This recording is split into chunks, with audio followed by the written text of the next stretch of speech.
नाम जखोली सिद्धेश्वर से। और हम अदरक को बिजनेस भी करता ना, हम अदरक बहुत ज़्यादा हो ना। 2-4 साल पहले मैंने 15 कुंटल आद बेची और ते के बाद वो वही तब 2-3 साल तो ठीक ही जाए खूब जाए, ते के बाद खरीदन वो बहुत कम हुए ना, मानी दाम कम बोली। तो जब हमारी मेहनत लोन में भी हम तो ज़्यादा मेहनत कर पड़ती, लोन पर भी हम तो ज़्यादा पड़ दो ना, तो जो खरीदन हो रहा ना तो उन कम रेट लगा लेते वजह से हम थोड़ा कम अदरक पर ज़्यादा ध्यान नहीं देनी। और हमारा संतरा से ना, संतरा भी साल भर में हम 5-6-7 कुंटल तक बेच देना। वो वजह से कागजी नींबू से तो नींबू भी हम कुंटल 2 कुंटल तक बेच देना। और दूध भी हम मन भैंस खूब शुक्र देना कि कभी दूध लगने वाले तो कभी दूध लगना तो दूध बेच देना। तो दूध में भी हमारे साल में 40-50 हज़ार तक बनी जानी और घी में भी तनी 40-50 तक बनी जानी। धन्यवाद। तो मतलब लोग संपर्क कर सकते ना आप दगड़ है ना? हाँ जी, वो संपर्क कर सकते। ठीक है, धन्यवाद।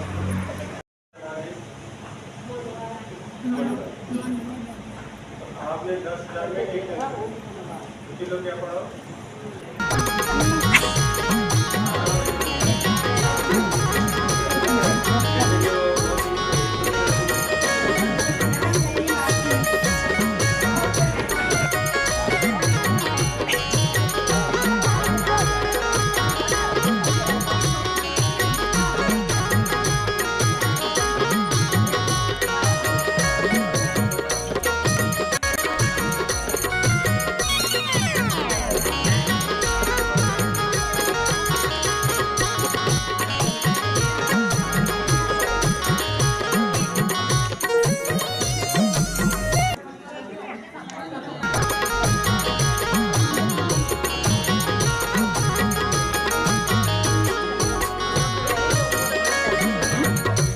ये पूरा ग्रुप में देख रहे हैं सब लोग बैठे हैं।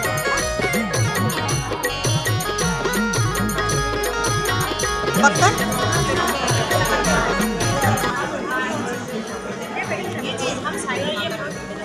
यहाँ पे प्रोजेक्ट तैयार किया जा रहा है, बहन बना रही है उसको।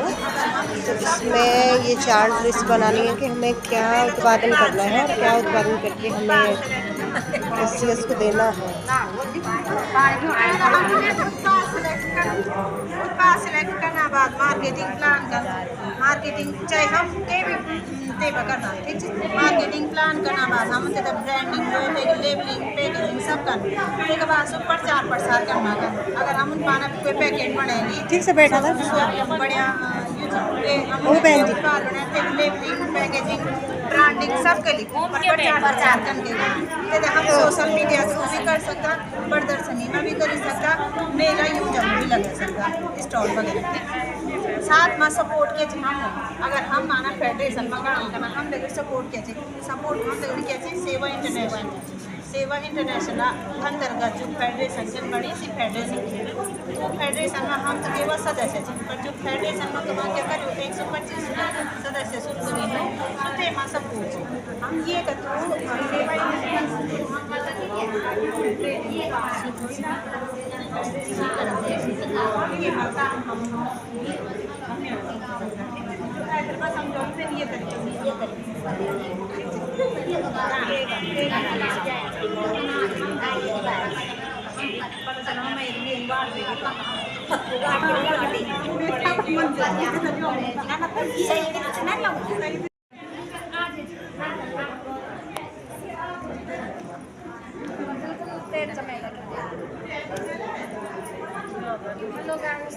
ज़्यादा नहीं है, छोटा छोटा से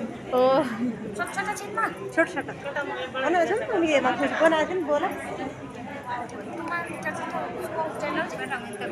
ये यूट्यूब चैनल है ना आपके क्षेत्र में उकीमठ में मठ से है ना।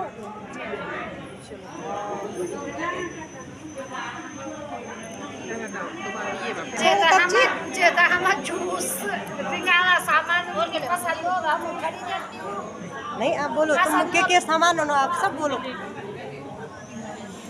सबसे पहले क्या मेरा नाम चलती है क्योंकि मेरा गांव पकड़ी है और हमारे क्षेत्र में अधिकतर चलती है क्या ये बड़ा क्या। और आज हम सेवा चौथा में स्वच्छता से आज मार्केटिंग के उसमें लिख रहे हैं कि कौन सा हम जूस, अचार, रिंगाल कैसे हम इसका मार्केटिंग करेंगे, कैसे हम इनको वो करेंगे, उत्पादन करेंगे। कैसे करेंगे। हाँ,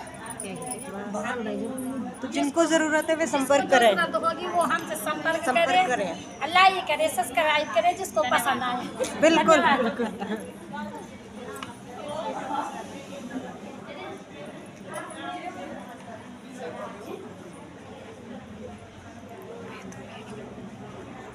तो मेरा नाम शर्मिला देवी है और मैं नाम से हूँ सेवा सानेश्वर सहायक सहकारिता जखोरी। तो आज एक उत्पाद है, सिर्फ हमने एक चीज पे लिखा है मंडवा। तो मंडवा प्रमुख उत्पाद है हमारा। इसे हम पिसा हुआ आटा, बिस्कुट, लड्डू, पापड़, चिप्स के रूप में पापड़ बनते हैं। मंडवा का चिप्स का कौन उबाल के चिप्स छोटे ऐसे ही बनाते हैं। हाँ नहीं ठीक है ठीक। वो हॉट चिप्स वाला है देख देहरादून में, तो उधर के मद्रास के ना वो लोग, उनके पूरी चेन है, वो बिक्री होती है उनकी दुकानों में। तो वो वर्तमान बनाते हैं, उत्पाद पैक करते हैं। वर्तमान उत्पाद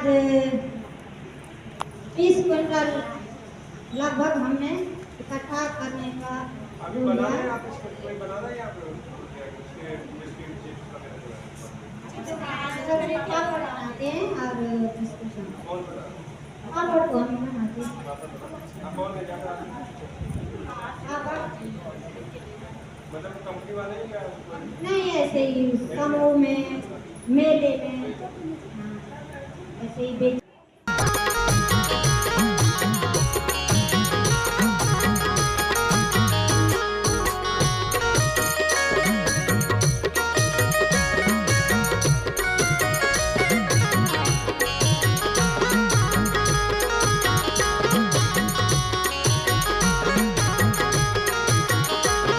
से ही है।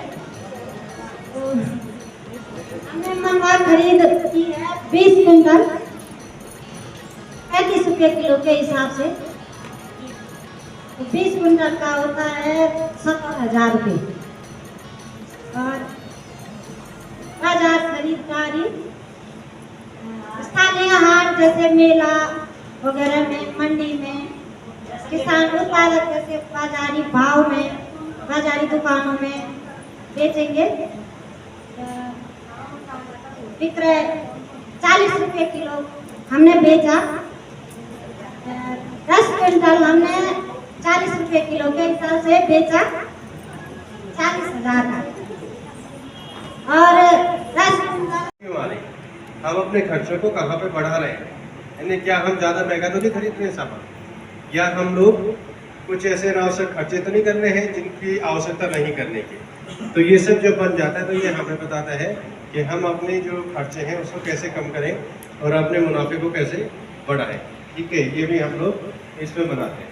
ये बैलेंस शीट हमने सुबह इसमें चर्चा करी। ये ऑडिटर बनाता है, साल में जो ऑडिट होता है उसके आधार पर बैलेंस शीट बनाती है, और फिर उस बैलेंस शीट से हमें पता चलता है कि हमारे पास में क्या संपत्ति है और क्या हमारी लायबिलिटी है, क्या हमारी उत्तरदायित्व है।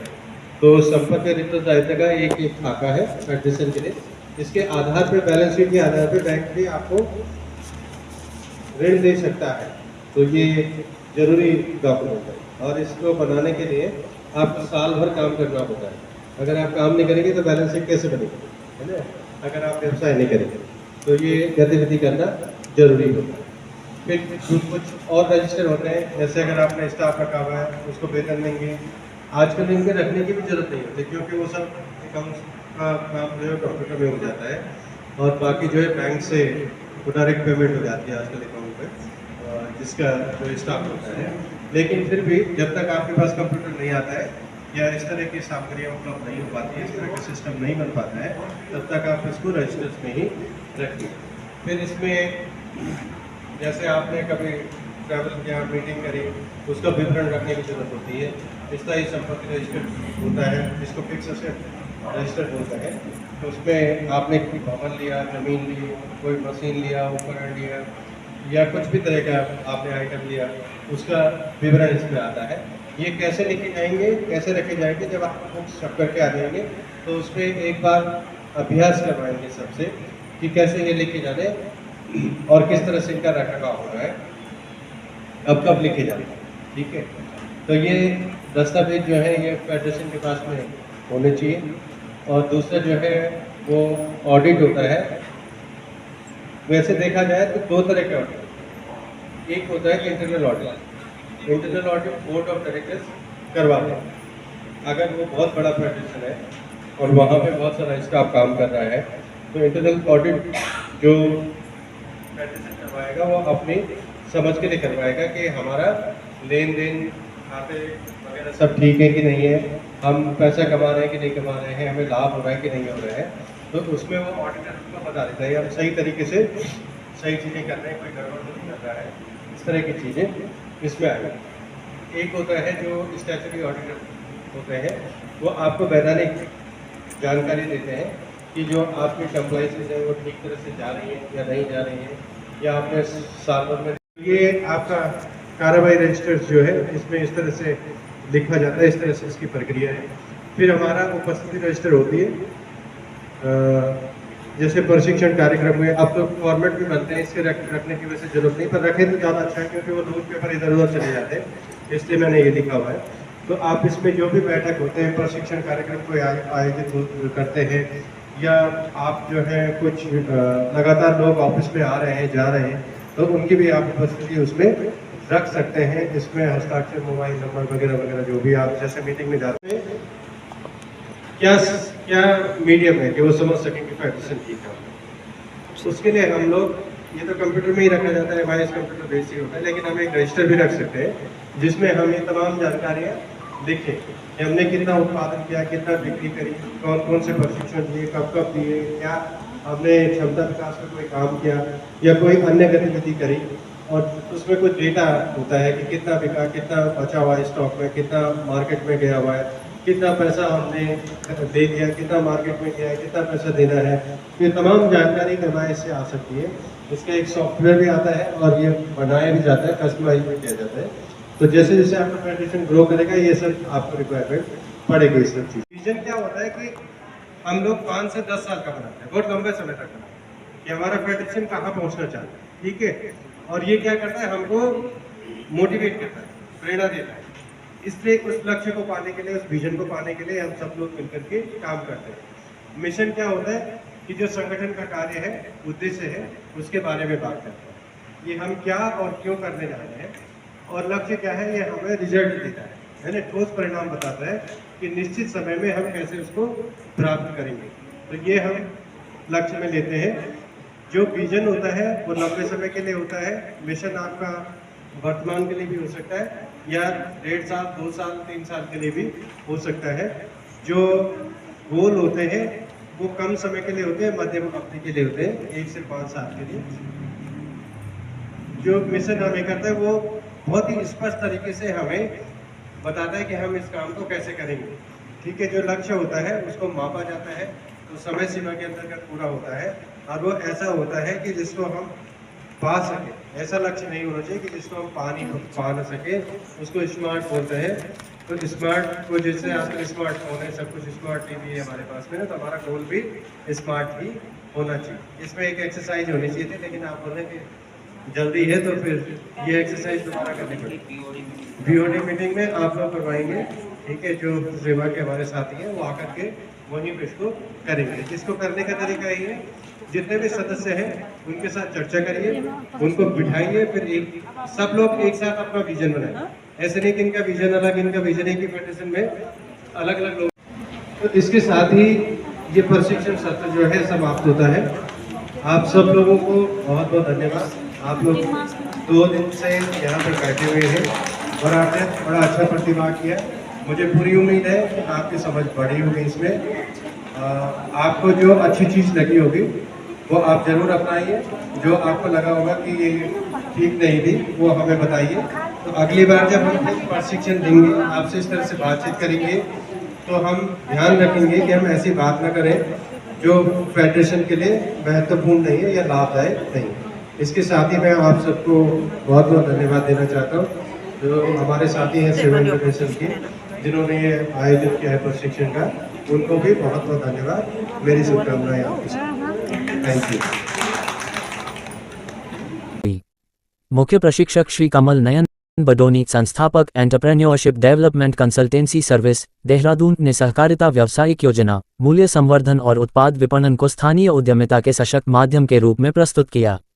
कार्यशाला का शुभारंभ दीप प्रज्वलन के साथ हुआ, जिसमें सहकारिताओं की अध्यक्षा श्रीमती सुनीता देवी मनसूना, श्रीमती नीरज देवी सेम और श्रीमती लता देवी ने मुख्य प्रशिक्षक श्री कमल नयन बडोनी एवं जिला प्रबंधक श्री राजन डबराल के साथ सहभागिता की।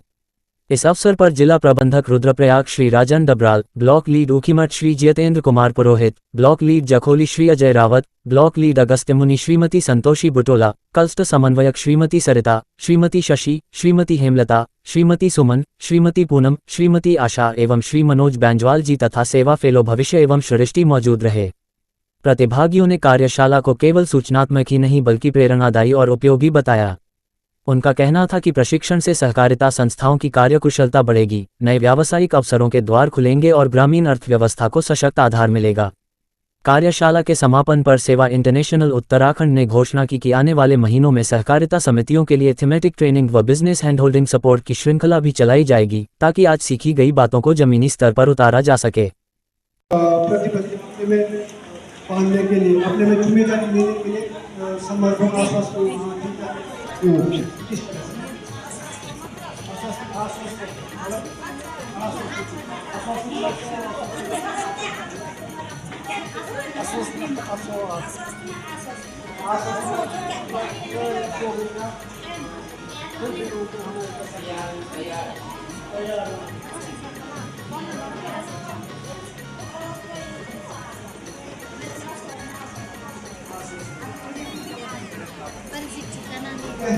बेहतर समय का आपके आवश्यकताओं के लिए पहुंचा तो ये नया ध्यान रखें अनुभव तो आप इस 2 दिवस के सत्र में सबसे अच्छा कौन सा सत्र लगा आपको उस सत्र का जिक्र किया है, जिसमें आपको लगा कि यह सब जो है आपके लिए प्रशांति का प्रभावशाली रहा। तो सत्र आपको कल या आज में बहुत अच्छा लगा हो। जी।